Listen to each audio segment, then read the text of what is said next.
¿Qué es eso que tienes ahí? Mi declaración de principios. No te rías. La he terminado de escribir ahora mismo. Señor Kane, no prometa algo que luego no pueda cumplir. Voy a cumplirla. Proporcionaré a los habitantes de esta ciudad un periódico honrado que dé con fidelidad y exactitud las noticias. También les ¿Por qué proporcionaré... continúas hablando en primera persona? La gente ha de conocer al responsable. Y podrán leer las noticias en el Inquirer con toda su autenticidad, porque no permitiré que intereses de ninguna especie entorpezcan la verdad de los hechos. También les daré un defensor infatigable que luche por sus derechos de ciudadanos y de seres humanos. Firmado Charles Foster Kane. Welcome to Carne Cruda the album. Join us for danger, excitement, innovations. Hay una guerra informativa que se libra cómodamente en las pantallas y se sufre inhumanamente en la guerra real de los campos de batalla. La intoxicación cuesta vidas. La propaganda rompe países, destruye familias, construye odios, levanta muros, mata.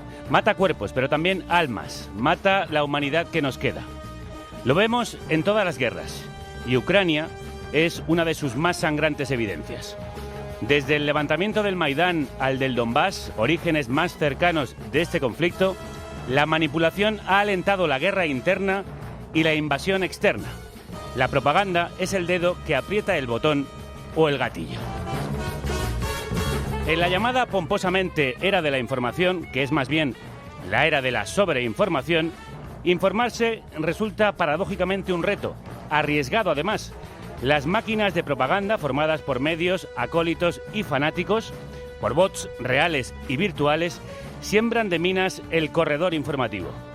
Vivimos el espejismo de la transparencia, la falsa sensación de verlo todo el tiempo, en tiempo real, la muerte en directo, como la película de Tavernier, lo que nos hace a la vez crédulos e incrédulos. Desconfiamos de todo menos de lo que creemos de antemano. Nos ciega nuestra propia fe o ideología y encontramos pruebas por todos lados de lo que pensamos. De ahí la polarización y la intransigencia. A nadie escapa que Putin, como buen exagente soviético, tiene una obsesión con la propaganda. Invierte millones en fabricar relatos a su favor en todo el mundo y persigue a quienes los desmienten haciendo periodismo. Para justificar su injustificable agresión, ha decretado penas de hasta 15 años de cárcel por difundir información falsa.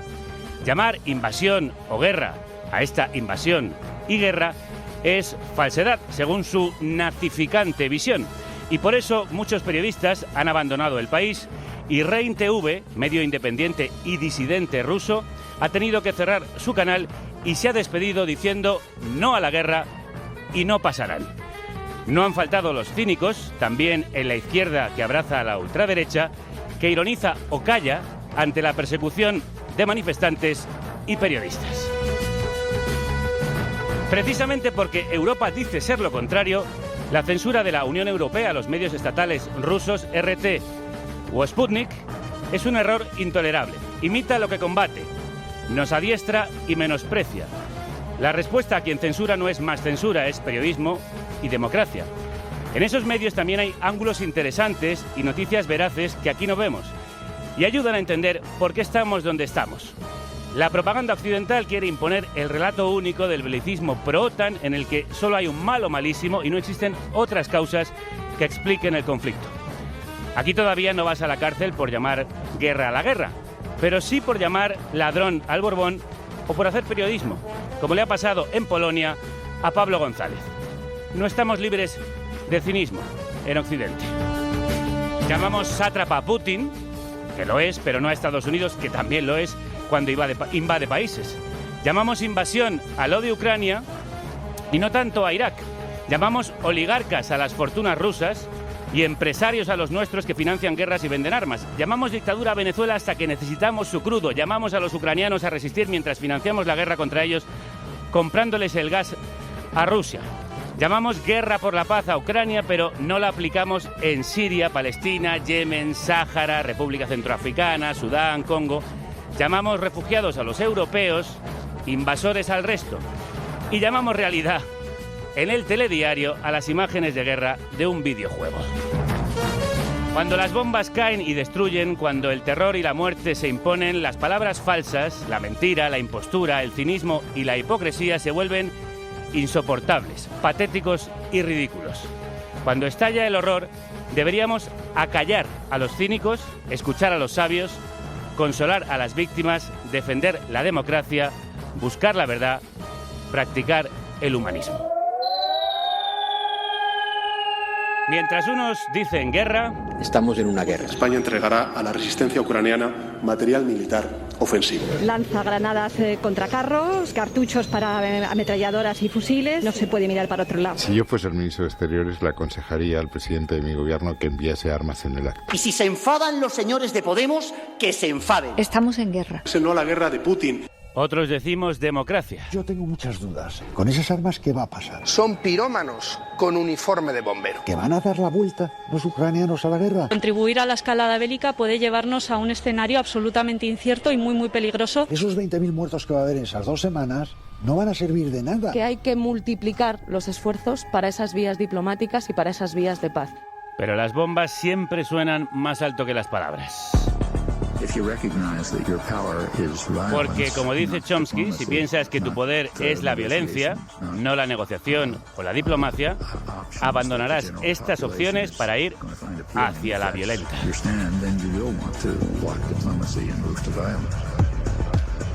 Hoy hablamos del peligro del discurso único, de desinformación y de bulos, de censura a medios rusos en Europa y de censura a periodistas independientes en Rusia, de nuestros límites para verificar la realidad en tiempo real y de nuestras posibilidades reales de desenmascarar la propaganda, de cómo informarnos en la guerra de la desinformación.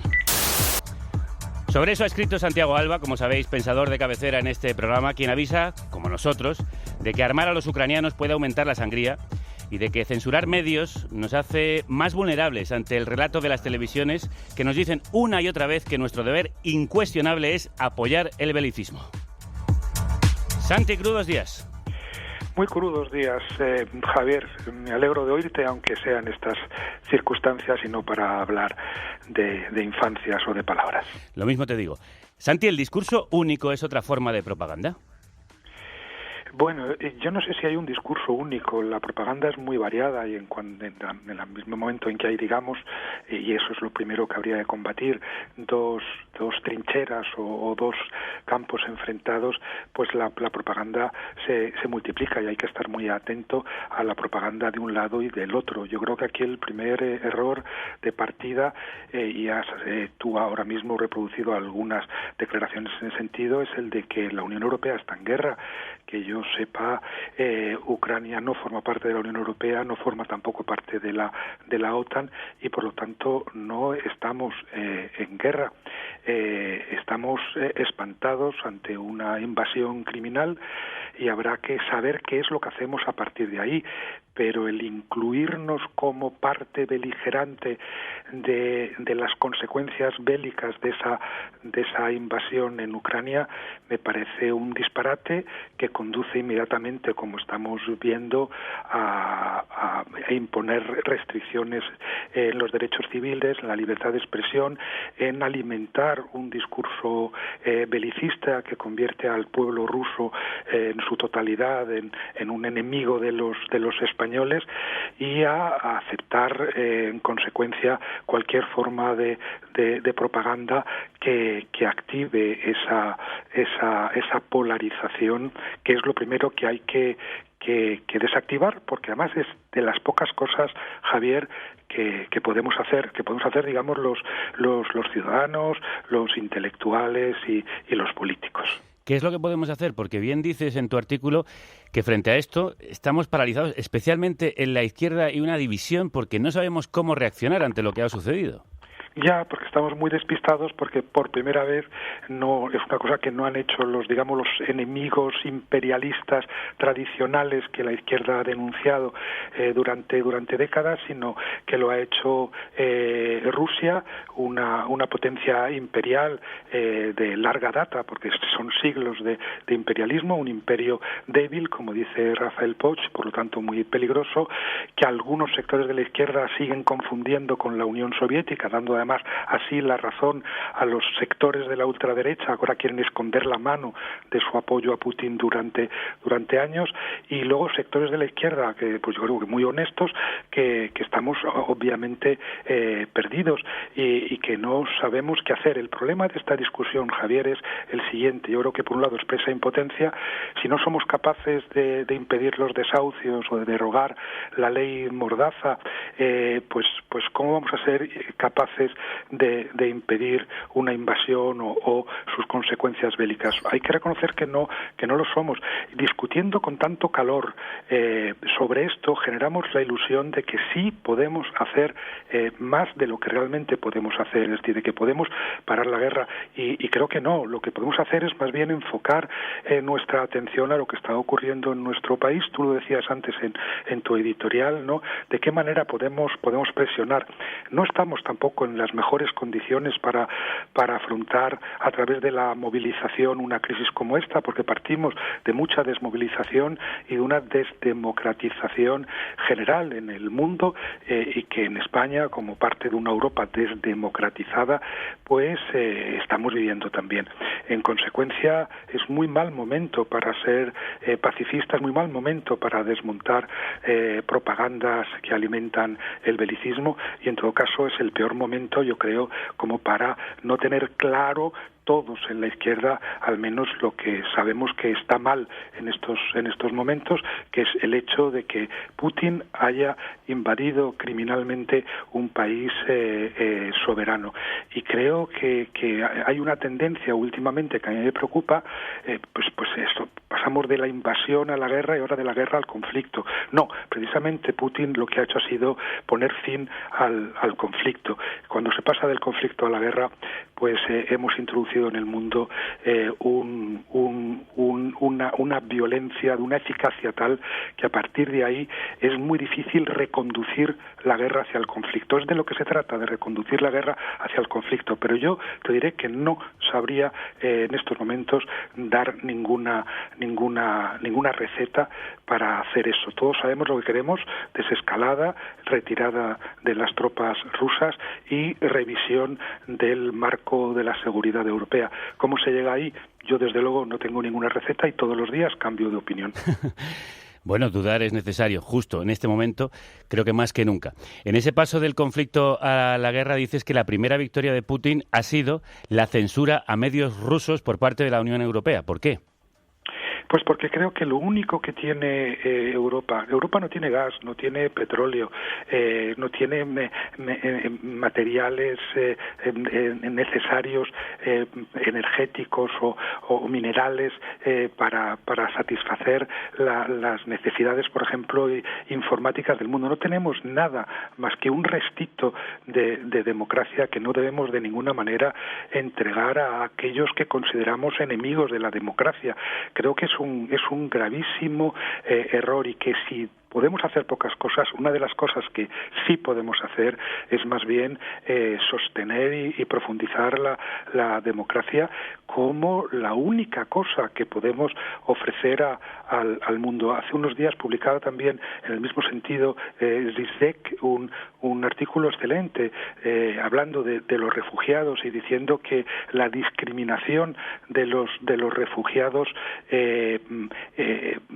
dejando entrar con entera libertad y sin problemas a los ucranianos, mientras se había puesto dificultades, seguía poniendo dificultades a otros refugiados de otras nacionalidades, debilitaba muchísimo la posición de Europa frente al resto del mundo, aquellos cuya complicidad y apoyo debemos buscar en estos momentos, porque también hay que recordar que esta desdemocratización no solo se ha producido en Rusia, se está produciendo en todos los rincones del mundo, y si no tenemos otro modelo que ofrecer, y ese modelo pasa desde luego por defender nuestros derechos civiles y nuestras libertades, al final Putin va a ganar y no va a estar tan aislado como parece que está, y yo creo que eso también es una ilusión. Santiago Alba, muchísimas gracias, un abrazo muy grande, amigo. Un abrazo grande. Hace 5 días, Rusia anunció penas de hasta 15 años de cárcel para quien difunda lo que el Kremlin considere información falsa. Casi de inmediato, medios como Radio Televisión Española, la Agencia EFE, la BBC o la CNN anunciaron que dejan de informar desde Moscú, donde estaban desde hace muchísimos años. Mientras, el regulador de telecomunicaciones ruso sigue cerrando medios independientes del país. Como Rain TV. No pasarán y no a la guerra fueron las últimas palabras de los directores de esta televisión independiente antes de despedir sus emisiones con El lago de los cisnes, que estáis escuchando, el mismo ballet que retransmitió la televisión estatal soviética en agosto de 1991, mientras en las calles se vivían los disturbios del colapso de la Unión Soviética. Al otro lado, Bruselas censura los medios estatales rusos Sputnik y Russia Today, RT, en la Unión Europea, por su desinformación tóxica. La propaganda del conflicto de Ucrania ha llegado a niveles que yo creo que no se ven desde el final de la Guerra Fría. Es bestial. Por la televisión, los periódicos, internet, redes sociales, la división que se ha creado con esa propaganda es quizás uno de los mayores problemas de futuro para Ucrania o para las relaciones ruso-ucranianas, ruso-europeas. Esto dice Pablo González, el periodista detenido ahora en Polonia, acusado de ser espía ruso por su origen vasco-ruso. Una guerra de propaganda más que ideológica hizo estallar la guerra hace 8 años, como se cuenta en Ucrania, el año del caos, el imprescindible documental de Ricardo Marquina, corresponsal freelance en Moscú, ahora en Turquía, de camino a Moldavia, que entrevistó a muchísimos compañeros en la región, entre ellos Pablo, para hacer el retrato más completo, imparcial y profundo que yo he visto del complejísimo conflicto ucraniano. Ricardo, crudos días. Buenos días y gracias por tan amables palabras, por el documental, que fue el primero que me lancé a hacer, así, el primer documental como tal que me decidí a hacer, y me salió en 2 horas 20, que pensé que no iba a haber nadie, y poco a poco se ha convertido en el más conocido de mis trabajos, la verdad. Sí, y ahora mismo un fenómeno al que estamos acudiendo muchos y muchas para entender lo que pasa. Por cierto, está disponible en YouTube para quien quiera ir. Ucrania, el año del caos.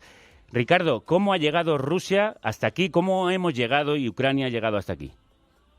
Bueno, a ver, el camino es muy largo y se remonta a los años 80, principio de los 80, por el camino del chauvinismo ruso y el renacer del nacionalismo ruso ya en los años 90. Cuando se derrumba la Unión Soviética, lo que tiene mucho que ver la guerra de Afganistán, Chernóbil, la putrefacción del sistema. Cuando se derrumba todo ya en los años 90, el nacionalismo ruso no sabe eclosionar el resto, el ucraniano, el moldavo, el estonio, pero Rusia tardó mucho en encontrarse a sí misma, y se encontró gracias a Vladimir Putin, que supo poner sobre la mesa una mezcla bastante loca, la verdad, porque viéndolo en frío desde fuera parece todo un sinsentido. Mezcla sin pudor ni tapujos el recuerdo soviético con la gloria zarista, o sea, es capaz de mezclar otros y martillos y banderas imperiales, y con este mejunje ideológico han creado un nuevo nacionalismo ruso chauvinista, 100%, donde todo lo que no sea apoyo a Rusia es directamente fascismo. Quiero decir que es importante entender que para Rusia la palabra fascismo no significa absolutamente nada, significa enemigo de Rusia. Tú puedes ser un fascista ruso y ser un antifascista a sus ojos. Es algo bastante complejo, o sea, es algo que desde fuera no se puede entender. Sí, tú lo ves y dices, es un sinsentido, pero el nacionalismo ruso es neofascista y llama fascista a todo aquel que se oponga a su nacionalismo. No sé si me estoy explicando. Sí, perfectamente. En realidad es un vaciamiento de las ideologías, o como explican muy bien algunos compañeros y compañeras en el documental, es la propaganda frente a la ideología. La ideología ha terminado convertida en un conjunto vacío que se va llenando con lo que uno necesita. Tú saliste, Ricardo, de Moscú justo cuando estalla la guerra para ir hacia Ucrania, y no sé cómo se vivía entonces allí en Moscú ese inicio de la invasión, porque hay ciudadanos que no creen que haya guerra, aunque han escuchado el relato de sus propios familiares desde Ucrania. A ver, a mí me pilló el comienzo de la guerra en sí misma. Yo venía de Ucrania, de pasar un mes, y me fui a Rostov a ver lo que estaba pasando por Donetsk, y justo empieza la guerra, con lo cual me quedo ahí atrapado y me pierdo la guerra en sí misma. No he podido entrar porque nos cerraron el espacio aéreo y no he podido ir hasta Ucrania. Estoy ahora intentándolo vía Moldavia. Y es lo que dices de que muchos rusos no saben que hay guerra, pero ellos no ven las imágenes de Kharkov, de Mariupol, de Ostromel, bombardeado por los rusos. Ellos no ven tanques rusos ardiendo, ellos no ven cómo los rusos bombardean a los civiles que escapan de Kiev. Ellos ven solo las imágenes absolutamente manipuladas de cómo el ejército ruso avanza, cómo se encuentran con gente que les adora y cómo los fascistas ucranianos, de nuevo fascistas, todos son nazis allí. Es algo increíble si ves la televisión rusa. Parece que está el mismísimo Goebbels sentado en Kiev esperando. Pues ellos ven esa realidad. Ellos el por qué hay rusos que apoyan esto es muy fácil. Pues que su versión de la realidad es esa.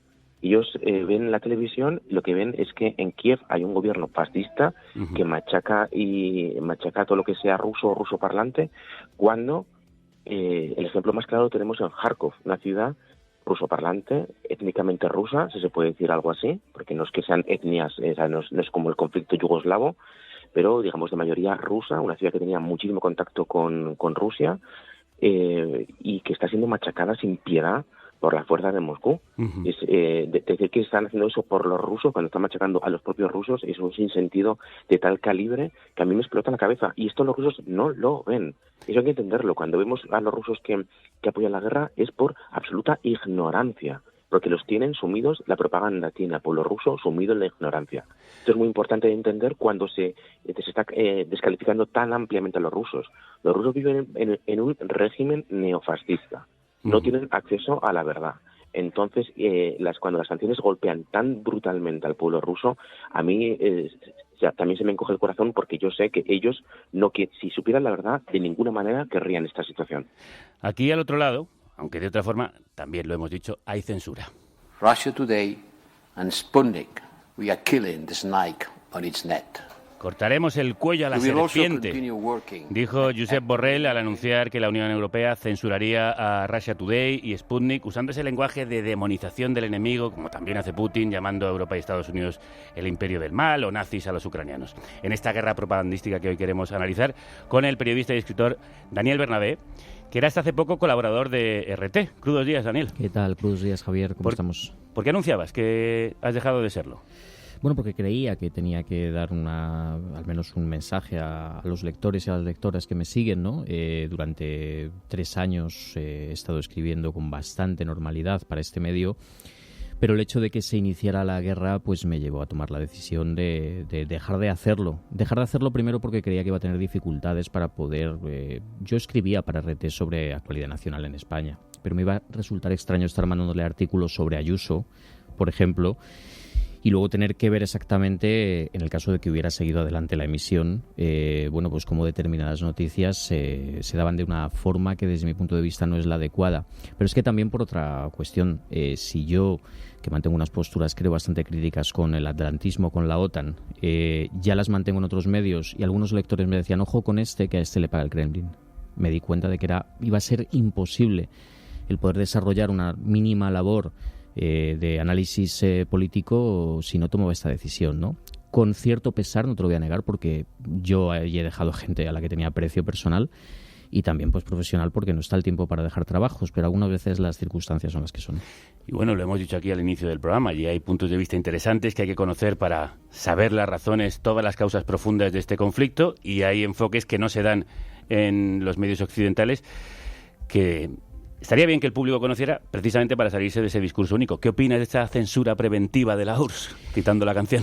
Yo creo que hay que tener una gran precaución con ese tipo de cuestiones, porque aun asumiendo que la UE ha hecho bien en censurar estos dos medios, porque estamos en una situación de conflicto o lo que sea, esto sienta un precedente que debemos tener en cuenta para el presente inmediato. Ayer Borrell hablaba en el Parlamento Europeo de que está implementando una serie de herramientas que van a salir a la luz dentro de poco para, digamos, distinguir lo que son medios de comunicación de... Eso es peligrosísimo. Claro, ¿quién lo va a decidir? En España sabemos que por ley son los jueces, por la Constitución.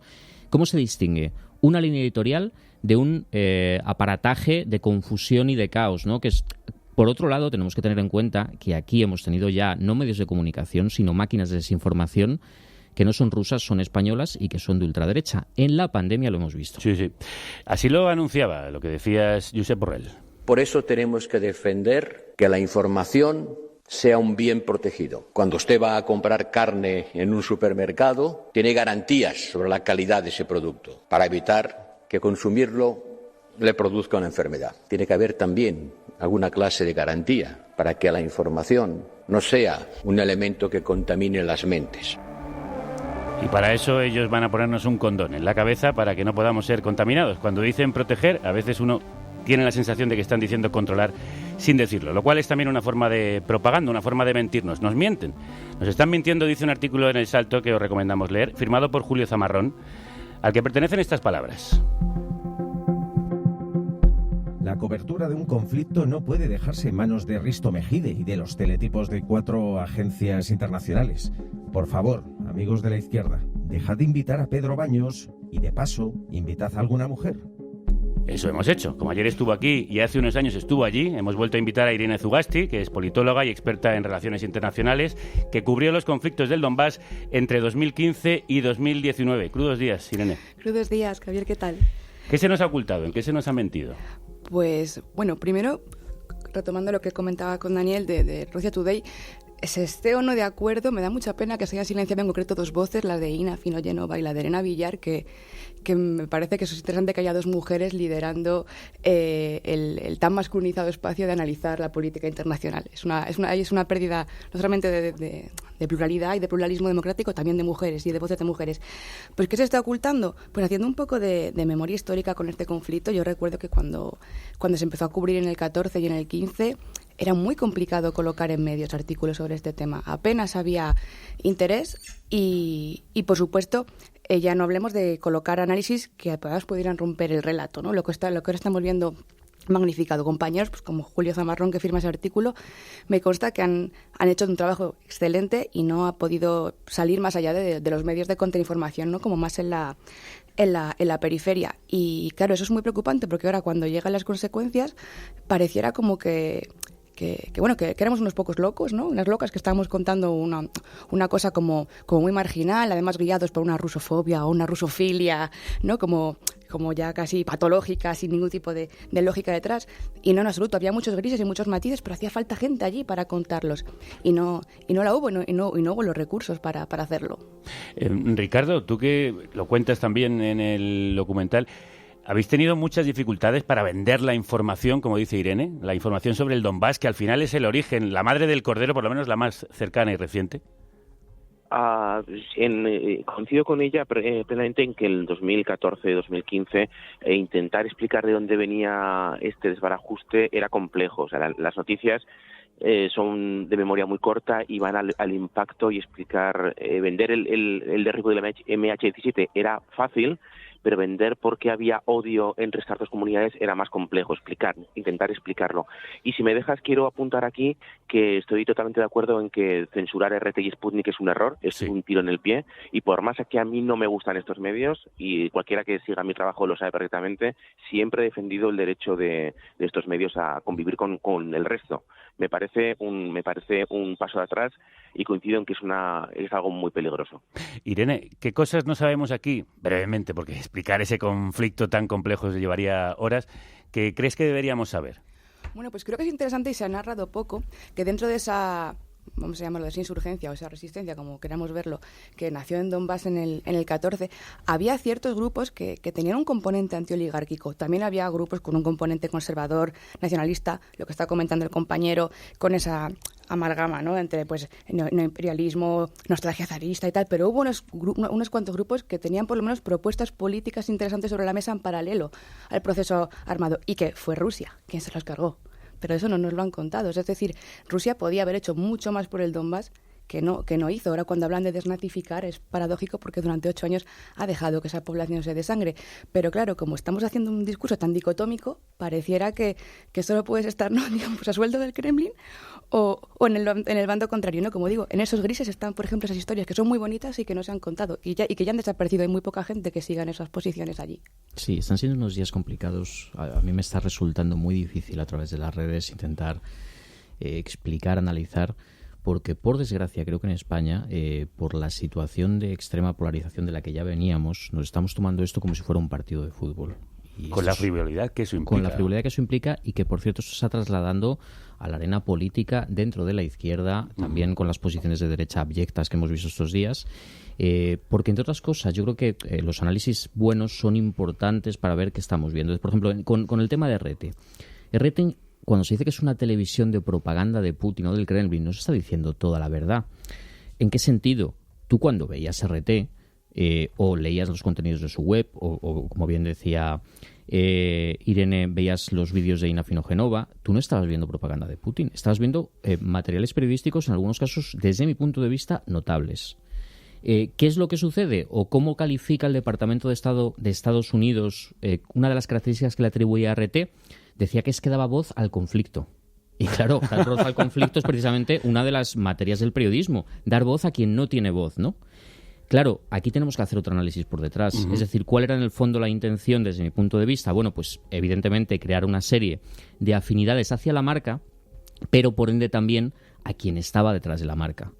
Ahí algunos hemos tenido una dificultad y una contradicción fuerte, porque yo durante mucho tiempo sí calificaba a Putin de un nacionalista de derechas conservador, pero no pensábamos que su plan euroasiático, el giro euroasiático de Putin, fuera a llegar tan lejos con esta invasión. Creo que el Ricardo, en el documental que tiene sobre la revolución conservadora de Rusia, es un documental muy apropiado para ver ahora.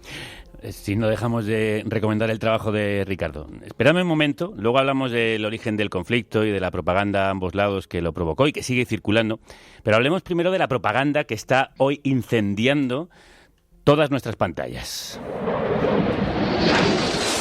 En las guerras del pasado, los combatientes tratarían de derribar físicamente la comunicación enemiga bombardeando sedes de medios, líneas eléctricas, torres de radiodifusión.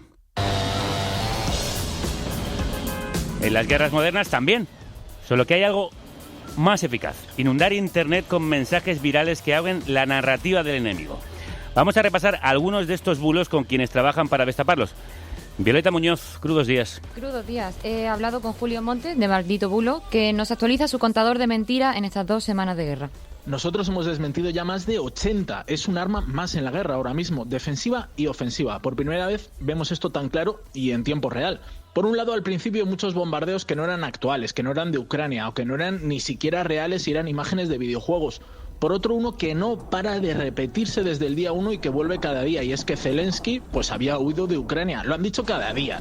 Nos cuenta que esta guerra desinformativa está dejando ejemplos de todos los tipos de bulos posibles. Ahora mismo se mueve un vídeo en el que se dice que han encontrado cajas de dinero a los ucranianos en un búnker dentro de cajas de la Cruz Roja. Bien, el vídeo es de 2015 y supuestamente de Libia, 2015. También tienes fotomontajes de Zelensky con una esvástica, videojuegos que se usan para afirmar, por un lado, que Ucrania está destruyendo aviones rusos y por el otro acusando a Rusia de bombardeos que son eso, un videojuego, o que son vídeos antiguos, falsas portadas de Time, tweets falsos de la CNN o, por ejemplo, subtítulos falsos de amenazas de Putin que no son reales. Como te digo, de todo. Nos cuenta que saber de dónde vienen esas mentiras es lo más difícil y para lo que necesitan más manos y medios. Hemos creado ukrainefacts.org, en donde verificadores de todo el mundo van metiendo en una base de datos los bulos que se mueven en sus países. Y vamos intentando ver cómo se organiza la desinformación, pero es muy difícil. Por ejemplo, cuando un bulo se mueve en varios países, pues indica coordinación. La procedencia, muy difícil. Eso sí lo podemos decir, parece coordinado. Para señalar culpables, pues vamos a necesitar más tiempo. La propaganda rusa es una maquinaria colosal y bien engrasada, lo conocemos, pero también Ucrania ha desplegado su gran campaña propagandística. Pues Julio me explica que muchos bulos que no se pueden atribuir directamente a Ucrania sí han beneficiado al país. Los primeros días sobre imágenes y vídeos de supuestos bombardeos rusos que resultaron ser falsos y más tarde desinformaciones sobre supuestos héroes ucranianos. El fantasma de Kiev, el piloto que supuestamente ha destruido ya centenares y centenares de aviones rusos y que sus supuestas imágenes, las que se supone que hay de él, son de un señor argentino o son de un videojuego. O, por ejemplo, los soldados de la isla Serpiente que parecía que se habían sacrificado, pero no, están vivos y están en Rusia, detenidos. Del lado ruso, sobre todo, huidas y rendiciones, la de Zelensky o las de tropas ucranianas que supuestamente se habrían rendido, y tomas de ciudades que no se han producido y mentiras sobre supuestos montajes de Ucrania sobre muertos. Me explico. Este se ha movido mucho. Es un vídeo de un reportero y un cadáver detrás en una bolsa de plástico que se mueve. Y dicen, mira, están mintiendo sobre los muertos en Ucrania. La realidad es que es una performance hace años sobre el cambio climático, que fue, creo, en Austria. ¿Y qué pretenden? Pretenden que los vídeos de muertes reales que llegue se pongan en duda. Estamos viendo además cómo miles de jóvenes están retransmitiendo el conflicto, la guerra, en TikTok. Con los códigos de esta red, una guerra entre bailes y canciones. Sí, esta es la primera guerra en TikTok. Esta música es la que usa una jovencísima fotógrafa ucraniana, Valerish, para contar en su perfil de TikTok su día a día en un búnker, cómo los bombardeos han destruido su barrio, cómo hace acopio de comida, o el antes y después del cine al que iba de pequeña, totalmente bombardeado. En este otro vídeo, Olga Lautman te cuenta cómo usar un tanque ucraniano, por si te encuentras uno. Julio nos explica que TikTok es la red más olvidada y menos investigada por analistas y periodistas, y sin embargo reproduce mentiras más sutiles y coordinadas. Por ejemplo, hay un vídeo maravilloso de decenas de tiktokers rusos haciendo el mismo discurso pro-guerra. Hemos visto también recogidas de fondos falsas, que hay que tener mucho cuidado, pero también mucho testimonio directo, importante en TikTok. Y es brutal, es una plataforma que empezó para bailes y que es una ventana de realidad para los jóvenes, pues tenemos que estar allí para entender qué está pasando. Y sobre todo TikTok tiene que ser responsable y saber la desinformación que se está moviendo en su plataforma, porque ya es una plataforma más. ¿Y esta desinformación es similar a la que vimos en la guerra de Siria? Maldita aún no existía en los inicios de la guerra siria, pero sí cubrieron los últimos años y notan una gran diferencia. En aquel conflicto recibieron una gran cantidad de bulos sobre refugiados. En Siria fueron y son un objeto de ataques desinformativos. Los intentaron convertir en enemigos, siendo víctimas. Por el momento en esta guerra no, pero ya empezamos a ver cómo se los usa desinformativamente. Al enorme alcance geopolítico de esta invasión se suma el hecho de que la desinformación está mostrando ser un arma de guerra cada vez más accesible. Porque desinformación en guerras ha habido siempre, pero ahora puedes desinformar de manera rápida, económica, coordinada y efectiva sin necesidad de una gran infraestructura. Es la primera guerra además en la que vemos el componente de desinformación defensiva por parte de Ucrania. Lo vemos, no es que no haya existido antes, pero ahora lo vemos minuto a minuto, por un lado y por el otro. Es la primera guerra mundial desinformativa. Una primera guerra mundial desinformativa para la que se necesitan manos. Va cuña publicitaria porque hay bulos para todos. Es casi imposible. Nosotros hemos desmentido 80, pero tenemos centenares a los que no llegamos. Sobre todo, no llegamos a saber quién está detrás. Y si llegamos a los bulos que estamos desmintiendo es gracias a la ayuda de la gente. Por ejemplo, vamos a intentar crear una unidad de voluntarios para que nos eche una mano. Así que te hago publi aquí. El equipo O de OSINT. Maldita, ya sabéis que es una fundación sin ánimo de lucro y pues lo que intentamos es que la gente nos eche una mano para verificar todas estas imágenes que están llegando. Equipo, lo compartimos en nuestras redes. Gracias a las compañeras de Maldita, a Julio, un abrazo muy grande y a ti también gracias, Violeta. Gracias. La desinformación alcanza lo más importante, lo acabamos de decir, las cifras de muertes, la situación de refugiados no ucranianos que escapan de la guerra, la realidad de lo que está sucediendo allí. Daniel, ¿qué efecto crees que produce esto en la población? ¿Querer informarse y caer en un bulo tras otro? De una absoluta falta de dirección y una angustia, diría. Pero cuando eso sucede, lo tenemos que compensar de alguna manera. ¿Y cómo lo compensamos?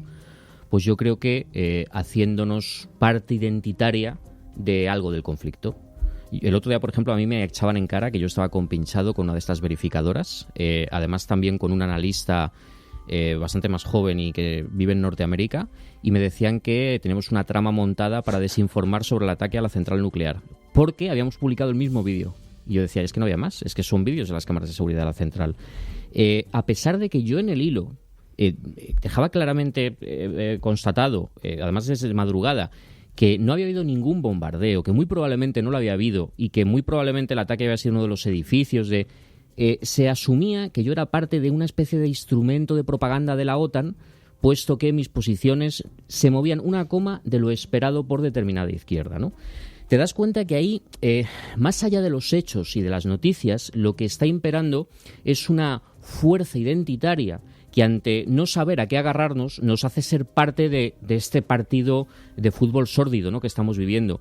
Y claro, eso a los que escribimos, a los que analizamos, nos pone en una situación muy complicada, porque tienes dos opciones: o dejarte arrastrar por la corriente o seguir y, evidentemente, perder lectores. Eso nos hace, como decía yo al inicio, una mezcla paradójica de escépticos y creyentes. Somos creyentes de lo nuestro y escépticos de todo lo demás. Ricardo, ¿cómo se combate la desinformación y ¿Cómo difícil es informar ahora sobre el terreno cuando hay un montón de bots, como yo decía, reales y virtuales, tratando de desmentir vuestro trabajo? A ver, yo creo que esta es mi estrategia totalmente personal y no sé si le puede funcionar a todo el mundo, pero es centrarse en lo pequeño, hacer tu trabajo, centrarte en dar voces a los que tienes cerca, que su voz se oiga clara, que lo que tú estás dándole la oportunidad, tú tengas la veracidad de que esa pequeña historia es cierta, y los grandes asuntos, ¿sabes? Tocarlos siempre dando fuentes fidedignas. Aquello que tú no puedes comprobar, ¿no? Que Zelensky está en Kiev, que los rusos han entrado por tal punto. Eso donde tú no estás, es mejor tocarlo solo con fuentes que conoces y centrarte en tu trabajo y en tus pequeñas historias. Es la única manera que a mí me funciona, y luego hago muy claro, a los trolls bloquearlos, no darles de comer, o sea, alejarlos lo máximo posible, porque no aportan nada. Y hay gente que ha hecho parte de su carrera profesional alimentando al troll, alimentando el odio. Eso genera mucha atracción en redes sociales, genera que los que son de tu cuerda te envalentonen, se unan a ti, atrae a los que son de la otra cuerda para se enzarzan en un rifirrafe, y eso genera que, por ejemplo, en Twitter pues haya cuentas con miles y miles de seguidores de este tipo de perfiles que buscan la gresca. Allí, desde luego, a mí no me van a encontrar, y creo que no deberían encontrar a cualquiera que quiera denominarse a sí mismo como reportero o periodista.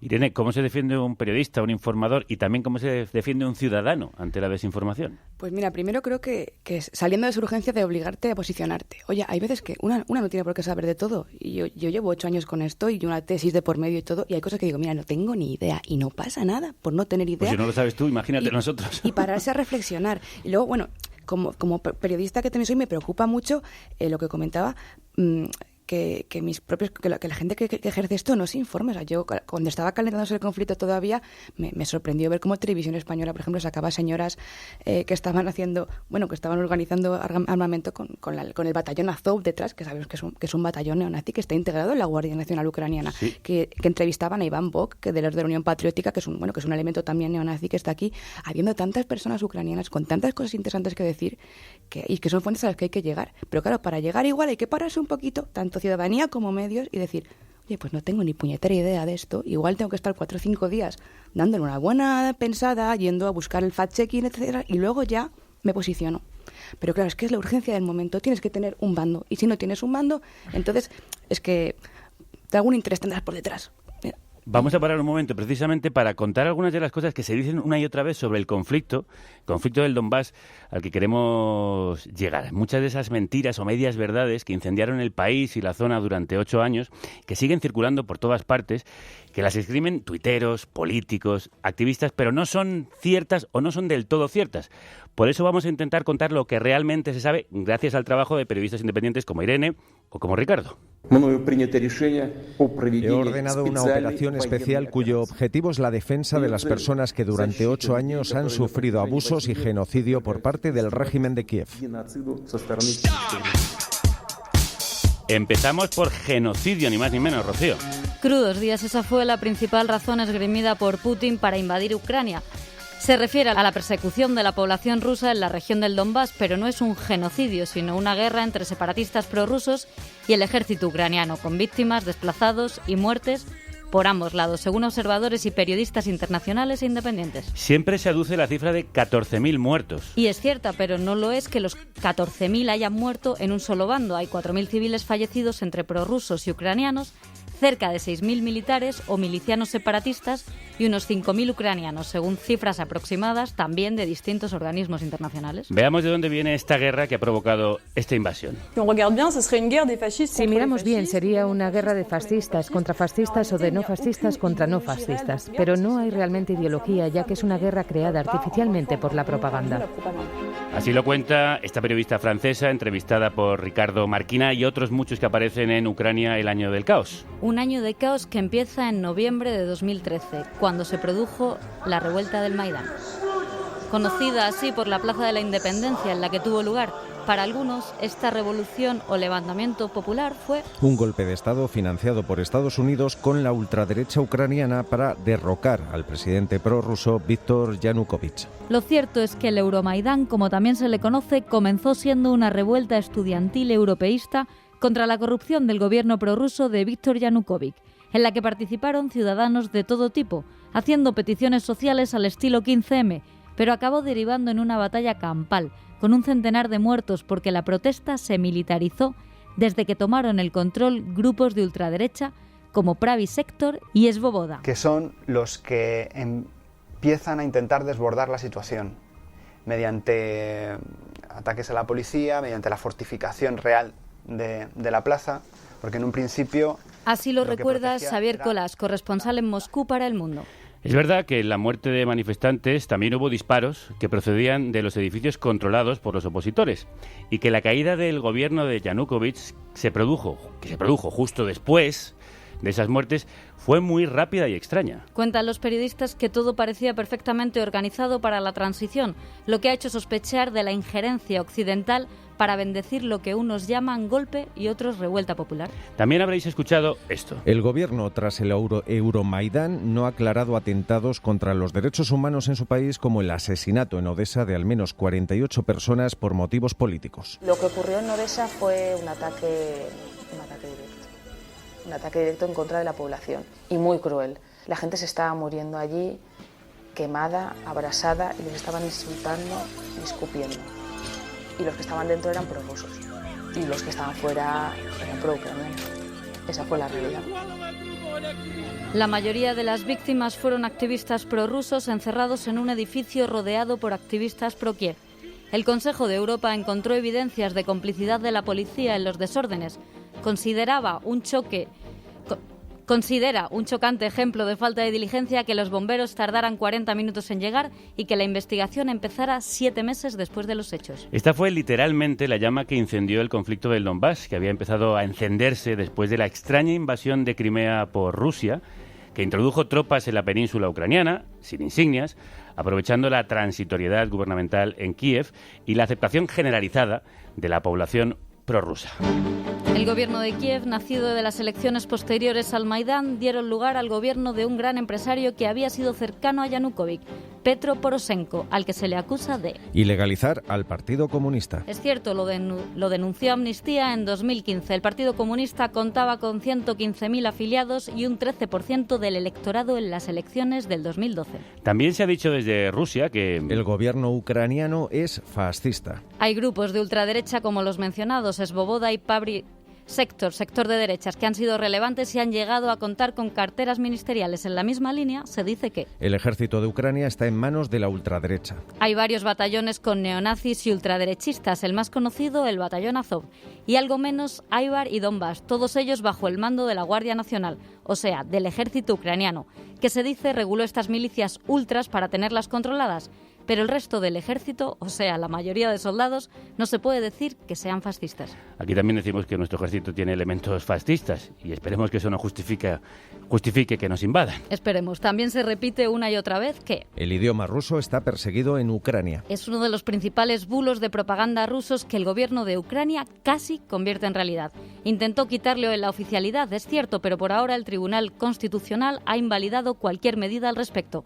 Aunque sí es cierto que en 2018 la ciudad de Leópolis votó a favor de imponer una moratoria al uso y transmisión pública de cualquier contenido en lenguaje ruso, hasta que Rusia retire todos sus soldados de Ucrania.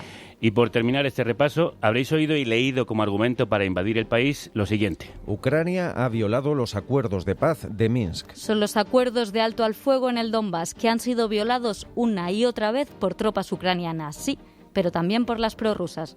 De hecho, eso es lo que ha dejado la zona desolada, destruida, vacía y a la población resistente que vive entre ruinas o en refugios, hartas del conflicto y de la lucha territorial que lo originó. Gracias, Rocío. A vosotros. Volvemos a la mesa con periodistas que conocen el terreno. Si queréis añadir algo sobre esto que se ha dicho, Irene, que a veces te veía afirmar. Pues no, que en realidad quería agradeceros o celebrar este currazo de recopilación de información, porque creo que es de las primeras veces que escucho, por ejemplo, cuestiones como la matanza de la casa de los sindicatos de Odessa, 42 personas asesinadas y aquello no llegó a ninguna parte o no se supo. Y me parece muy interesante que estéis poniendo sobre la mesa cuestiones que nunca se han tocado. Y bueno, o sea, poco puedo añadir. Que nos preguntemos cómo algo que se vendió como un 15M en un principio acabó con no 100 ni 200, con miles de personas militarizadas. Desde 2014 para acá el ejército ucraniano se ha modernizado, se ha militarizado, su población también, y lo más peligroso, su población civil se ha polarizado. Y eso, si uno va a Donbass y recoge testimonios de calle, testimonios de civiles, y luego te vas a Kiev o a Kharkov y lo recoges, vas a ver que esa polarización está generando una brecha que va a ser muy complicado cerrar con unos acuerdos de paz, por lo menos como los que estaban en Minsk sobre la mesa, que es cierto, ambas partes han violado, pero que desde luego lo que no estaba abordando el gobierno de Zelensky era la federalización o las proclamas, o sea, las necesidades de autonomía de Donetsk y Lugansk, y claro, creo que eso también se puede considerar, pues hombre, quizás pues no cumplí con la palabra dada, ¿no? Dos provincias que, por lo menos emocionalmente, parece que se han separado ya hace tiempo de Ucrania por el sufrimiento de su población, que ha recibido ese fuego cruzado y muchas veces que no entiende que la Guardia Nacional de su propio país, que dice defenderles, les esté disparando. Ricardo, tú has contado el germen de esta guerra. ¿Qué papel han jugado todas estas historias mal contadas? Bueno, pues el que hayan sido mal contadas tiene mucho que ver con su uso propagandístico. Desde luego la matanza de Odessa fue, como muy bien apuntabais, la clave. Aquel momento, y sobre todo la dejadez de las autoridades ucranianas a la hora de llevar a los asesinos ante la justicia, pues claro, ya dejó a las claras para muchas personas que no podían contar con la justicia por el lado del que decía ser su Estado. Historias así son las que, sumadas, nos han llevado a donde estamos. Pequeñas historias de injusticias, muertos casi semanalmente en Donbass durante años. Todo esto sumado ha llevado a que aquel que quería convencer, que los convencidos estaban ya convencidos desde el principio, pero los indecisos pues les ha llevado a empujarles a un lado o al otro, a la radicalización, a la polarización y a un odio que me temo mucho que va a durar no años, sino décadas. Ricardo Marquina, sé que te tengo que dejar ir, así que te mando un abrazo muy fuerte. Vamos a hablar ahora mismo de Pablo González, a quien tú conoces bien. ¿Algo de qué decir sobre su detención? Sí, yo estoy trabajando con él cuando fue fue retenido en Ucrania por el SBU. Se le acusa de algo que a mí no me cabe la... Sí, hay que matizar. Yo he trabajado con Pablo en Donbass, he colaborado con él en Armenia, en muchos sitios. Las acusaciones para mí son ridículas. Pablo, hemos hecho un trabajo, hemos dado voz a unos y a otros. Yo le he visto trabajar, sé que es una persona íntegra, y que se le acuse de ser espía para los servicios secretos rusos me parece un sinsentido salvaje. Yo creo que todo esto es debido al momento de máxima tensión que se vive en Polonia, donde también Polonia es un país muy específico, que creo que daría para un programa como el que estáis haciendo hoy, así de largo y extenso y minucioso. Y entonces el nivel de rusofobia que hay en Polonia y de odio es tan grande que yo creo que ha llevado a este caso, porque Pablo tiene un background muy pintoresco, ¿no? Nacido en la URSS, vasco, trabajando en Gara, pues que ha debido cruzar algún cable y básicamente, que quiero que liberen a Pablo, es mi amigo, es un gran profesional y estoy convencido de que las acusaciones son un absurdo total. Así lo demuestra además en su trabajo y en lo que podemos ver en el documental de Ricardo, al que mandamos, repito, un abrazo muy fuerte y nuestro agradecimiento. Un abrazo. Gracias, adiós.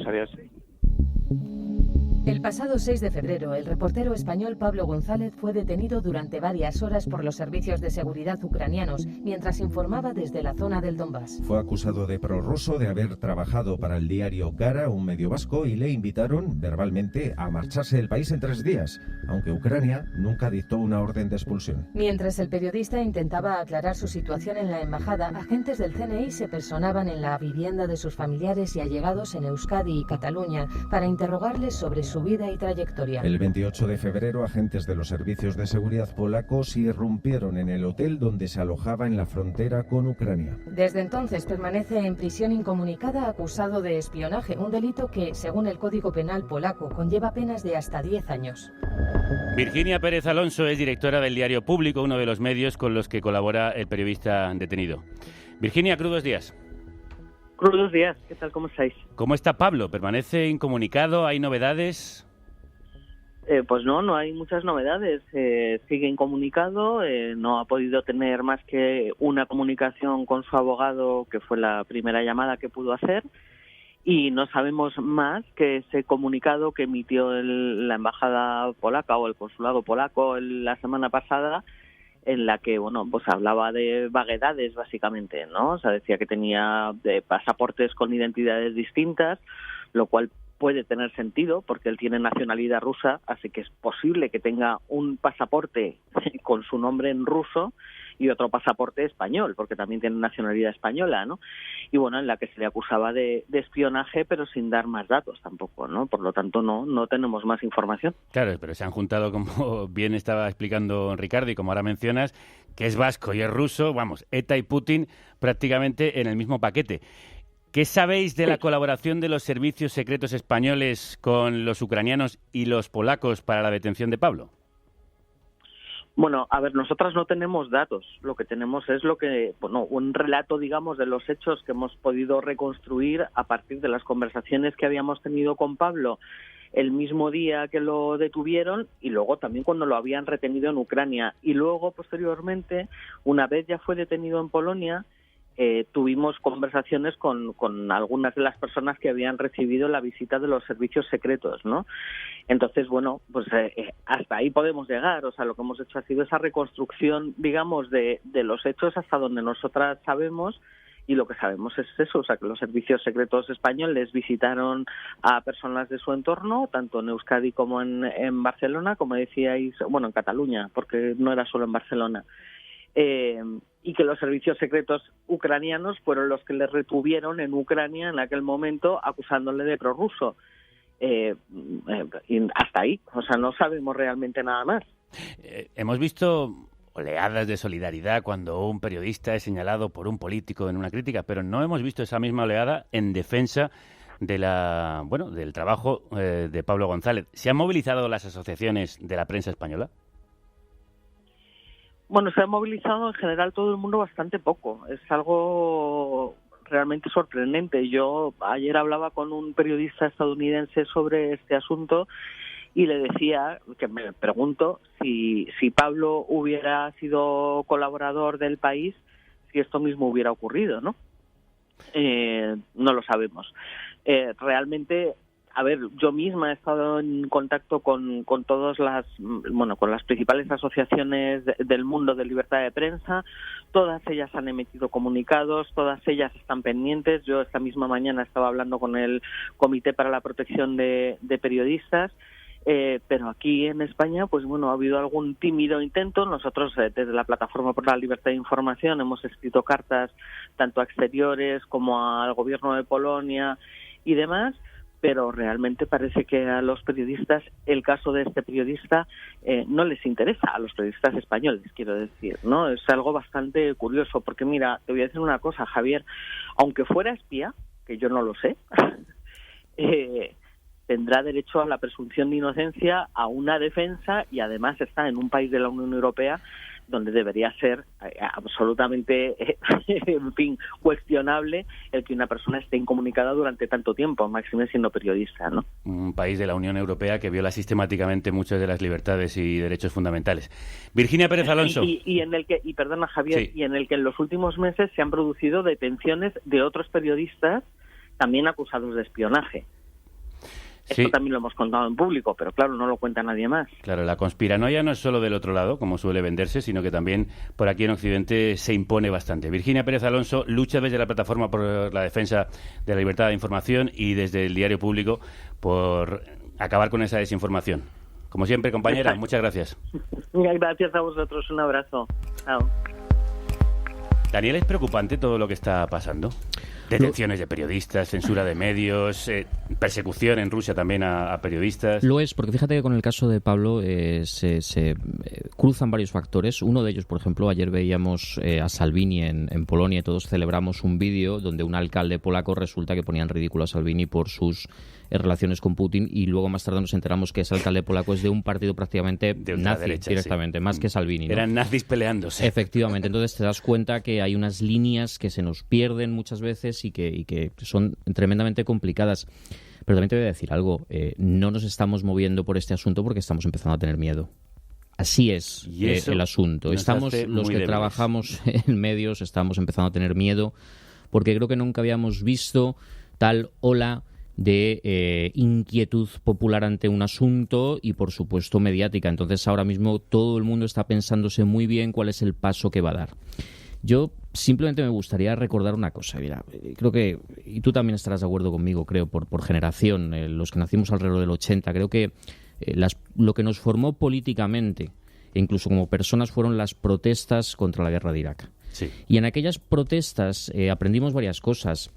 Y es que también se cruzaban elementos contradictorios. Es decir, yo recuerdo que la población española salió a la calle de una forma decidida contra una guerra en la que es cierto que formábamos parte de la coalición agresora, pero en ningún momento se defendió al régimen bacista de Saddam Hussein, no se le atribuían, y es verdad que en Irak ocurrían también grandes violaciones a los derechos humanos, y eso nos llevó a tener en cuenta separar efectivamente los aspectos, ¿no? Es decir, se puede evidentemente estar contra esta guerra, tener una postura crítica con Putin, pero no quitar el ojo de Ucrania, donde están sucediendo también, como hemos comentado hoy aquí, la detención, por ejemplo, de los dirigentes comunistas de la Juventud Comunista Ilegalizada, donde hemos visto ya asesinatos políticos estos días, y donde, digamos, la mirada humanitaria que tenemos que tener hacia los civiles que están sufriendo esa guerra no nos puede quitar tener también una mirada, digamos, crítica con personajes incluso, y esto lo hablamos otro día, como Zelensky, que ya se le ha puesto como héroe,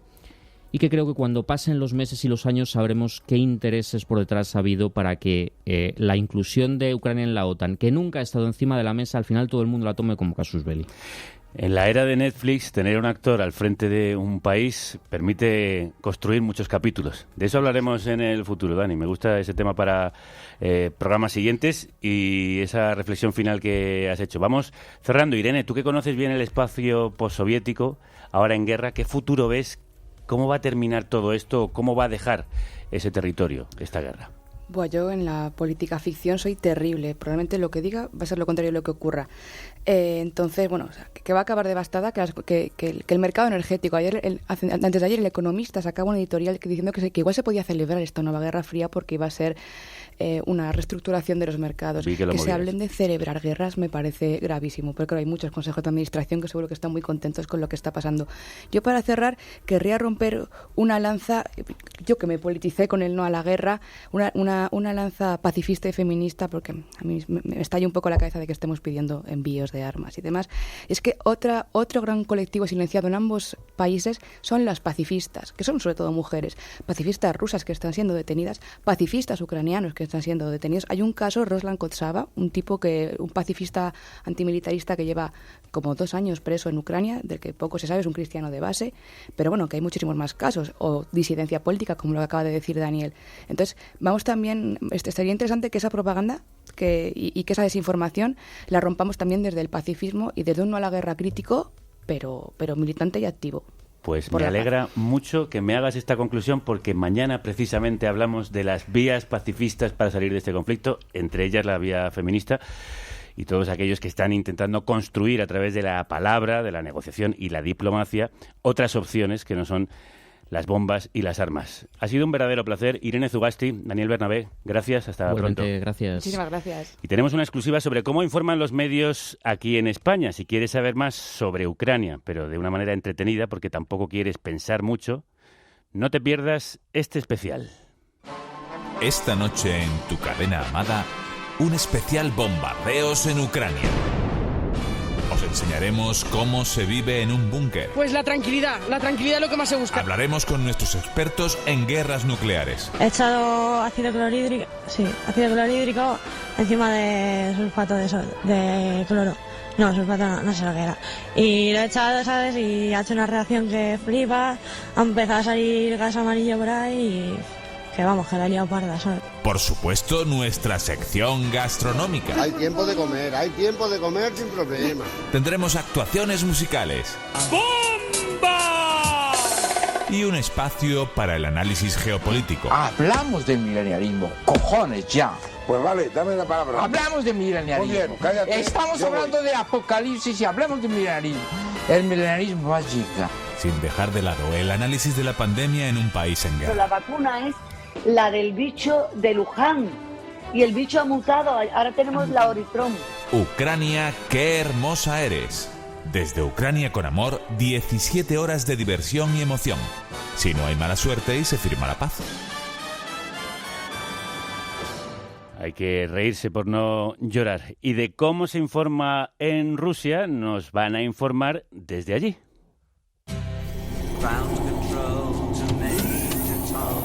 Enviado espacial llamando a carne cruda. Carne cruda, responde. Si estás en el extranjero. Aquí carne cruda, adelante, enviado espacial. Y eres oyente de la carnicería. Tengo noticias frescas del espacio exterior. Te queremos como corresponsal del programa. ¿Qué tengo que hacer para colaborar? Ponte en contacto con nosotros en info@carnecruda.es. También puedes hacerlo por teléfono. En el WhatsApp de Carne Cruda 717-717-970. ¿Puede repetir el teléfono? 717-717-970. Gracias por escuchar a los que estamos fuera. Hazte enviado espacial de Carne Cruda. Hazte oír. Somos todo oídos. Hacéis que los emigrados no nos sintamos tan lejos.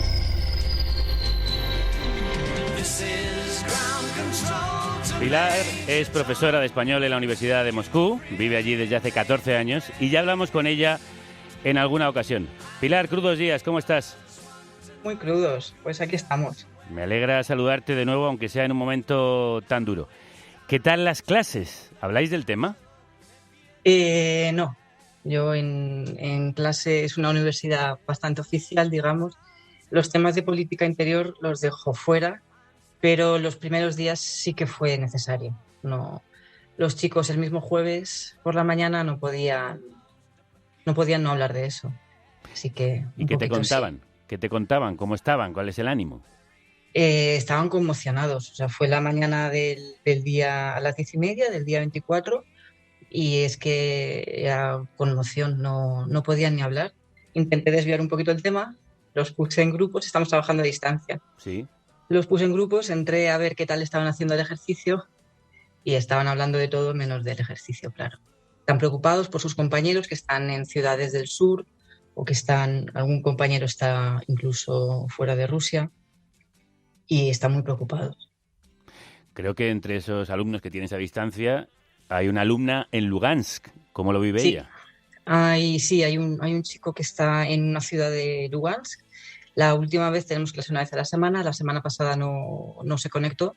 Sus compañeras me dijeron que no tenían electricidad. La semana anterior sí que se había conectado, ya con el conflicto empezado. Lo único que te puedo decir es eso.